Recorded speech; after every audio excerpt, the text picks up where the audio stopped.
What's going on, guys? Our Nerds a Lot here, and today we're going to be talking about the January 2020 ban list.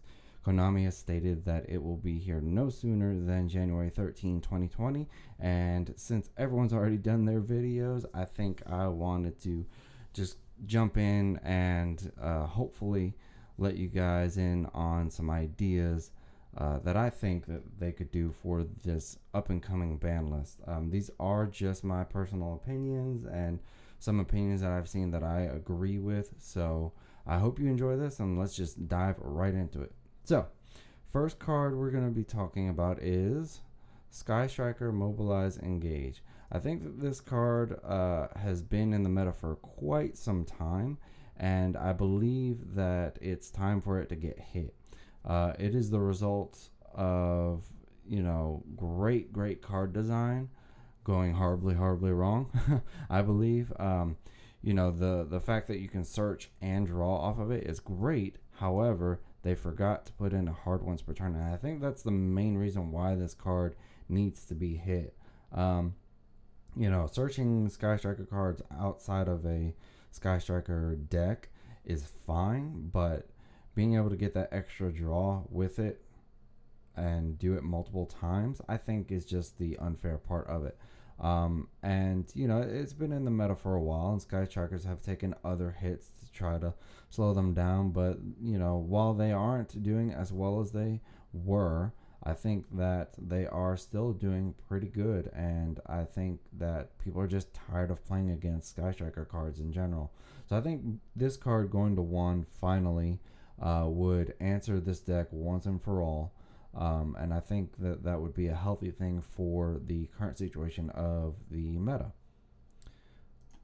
Going on to our next card, Junk Speeder. So with all the news that we've gotten right around Christmas time leading up to this point, we got so many things, so many cards revealed, news dropped. One of the things that was stated is that the Master Rule is going to be revised. So if you didn't know this already, Master Rule 4 is going to be changed just a little bit. It's not really like a Master Rule 5, kind of a 4.5, I would say. And basically that is going to allow Synchro monsters, Fusion monsters, and Xyz monsters to come from the extra deck straight to the main monster zones. So Link monsters and Pendulum monsters will have to still go to the extra monster zone or Link points. This is crazy, and a lot of people are excited. I'm excited myself because there are some decks that I want to play, but they're Xyz based, and you've got to go through the extra monster zone, and it just slows it down a whole lot. I am also scared. This card right here, Junk Speeder, is one of the reasons why. This card allows you to just special summon as many as you can fit on your field of tuners, of Synchron tuners, and just allows a lot of crazy plays. So I think preemptively hitting this to 1 makes it so that you can still try to do those crazy plays, which, it takes a big brain to do those plays and remember exactly everything that you have to do, all the conditions you're going to be under, because once you use this guy's effect, you are locked into synchros, and that's why this being in a generic synchro deck is just going to unlock things so much. I mean, it's going to be crazy.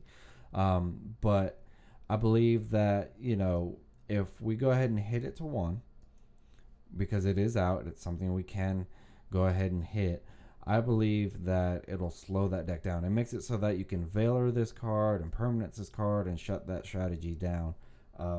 Which, they'll still have defense. They'll have Call by the Grave. They'll have, whatever other cards they may want to play. They might want to play Psyframe Gamma, whatever. They'll still be able to defend themselves and continue with their combo. But if this does get negated, that's it. This card is done, because more than likely your opponent's going to try to banish it or get rid of it in another way once it leaves the field. So, that being said, I think this will be a good preemptive hit. That deck is still going to be pretty strong, just generic synchro. So come April 1st, pay attention for this deck.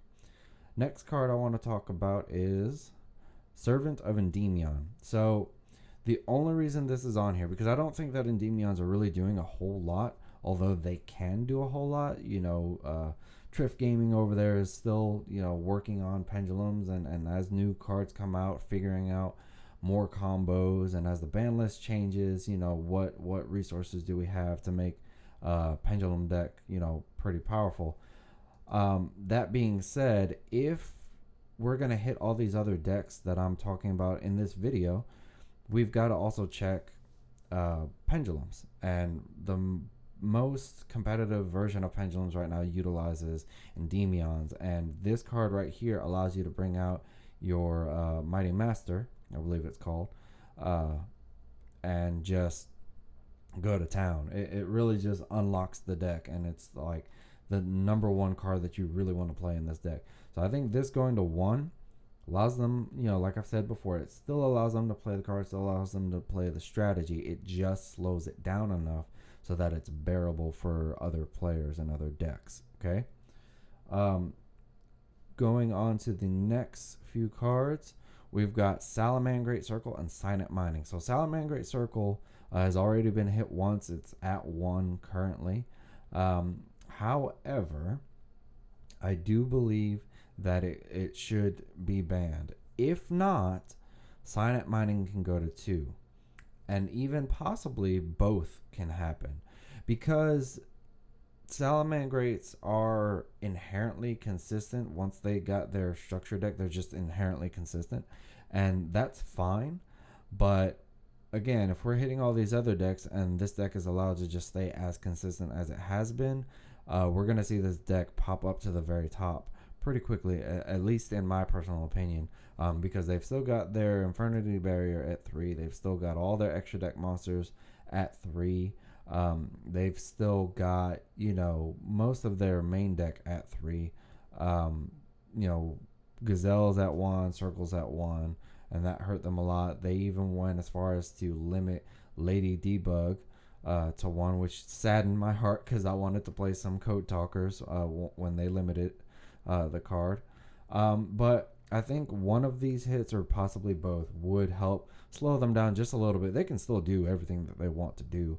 It may not always happen, and I think that makes it, an even playing ground for other decks in the meta.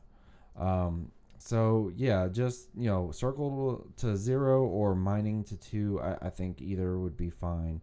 But let's go ahead and talk about the last few cards on here, and that is Thunder Dragons. So Thunder Dragons are the reason for a lot of cards that don't even go with this deck. Like, they weren't created for this deck.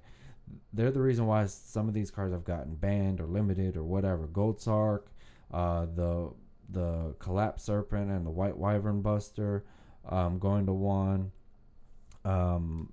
Just even the Guard Dragon Argopane, which arguably is a very strong card and needed to be banned anyway eventually, but this deck definitely expedited that.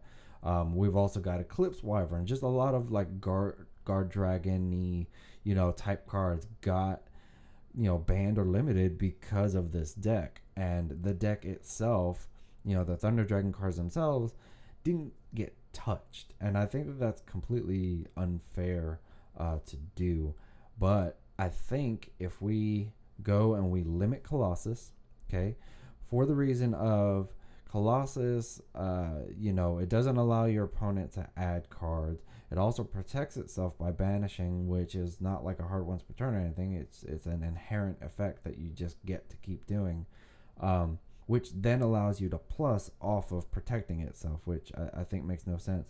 If they had made this card banish cards face down from the graveyard, I think that would allow this card to stay at 3, because you wouldn't want to do that too much. You wouldn't want to make a board with triple Colossus and then banish all these cards face down, because now you're losing your cards and you don't really have a way to get them back unless you're playing some synchros and trying to go for like Cyframe Omega, or if you're playing Necroface, which, why would you do that, Another hit I think would help slow them down considerably is Thunder Dragon Hawk. So Thunder Dragon Hawk is At first, when it came out, I thought it was one of the lesser cards in the deck. Come to find out, it's actually one of the linchpins. It allows you to fix broken hands, hands that are not gonna work for you. It allows you to special summon a monster from the grave, so it gets you a body on board. If if you open, say, Thunder Dragon Dark, I believe it's called, or just the OG Thunder Dragon. You discard it, add another one, then you use this, special summon it, go straight into Colossus. Okay, Thunder Dragons have plenty of ways to go into Colossus. They don't need another way. This being a mulligan is fine. I think that's a nice thing to have when you open a not so great hand and you're able to actually fix your hand just a little bit, just so you can actually play the game. It's never fun when you can't play the game. But that being said, that's why I think Colossus definitely should go to 1. Dragonhawk maybe could be untouched. If there was an honorable mention that I could say for this deck, for Thunder Dragon cards specifically to get hit, I would have to say probably Thunder Dragon Roar. That's the monster that gets banished and special summons a Thunder Dragon from the deck. I think that card probably could go to 2 or 1. Just something to slow this deck down, because come April 2020, April of this year, fusion monsters, i.e. Thunder Dragons, are going to go straight to the main monster zone. So you're going to see triple Colossus and possibly double Titan. And I think that if you go ahead and take care of that now, because they're already a problem, right? Thunder Dragons have been in the meta since they came out, in 2018. So I think that it's fine that we go ahead and hit them and pave the way for some rogue decks to come out. I'd love to see Paleo Frogs do some more topping. Shout outs to Crush Card Yu-Gi-Oh!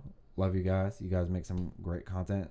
But yeah, Paleo Frogs, I'd love to see them come out right now. I'd love to see them come back again, even stronger, when the revision hits. And I think that, hitting decks like this and the other decks that I've talked about in this video is kind of the way to go that route. It also allows new strategies to pop up, right?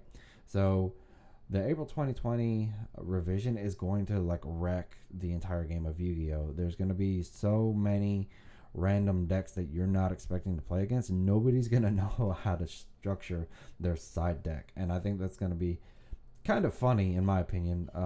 I'm going to be rocking as many dimensional barriers as possible, just because it addresses all 3 of those types that are going to be unlocked. But as well as, we're going to see, synchro decks pop up. We're going to see Xyz decks pop up. We're going to see fusion decks. We're going to see amalgams of all 3. And I think, going ahead and hitting these cards now on this very first ban list paves the way for us to go ahead and start thinking about what changes we're going to make to our decks to make them better, to try to jump into the meta, and as well as prepare us for that new revision. So if you guys have enjoyed this video, make sure you comment and you make sure you like and subscribe and hit that post notification so that you know when my videos go live. Also, make sure you follow my Instagram and my Twitter, and make sure that you're checking that. I post stuff on both of those all the time. But yeah, I hope to see you guys in the next video. I'm excited for this ban list. I really, really, really want to see what's going to happen, and I want to see what's coming back also. But we'll see you in the next video.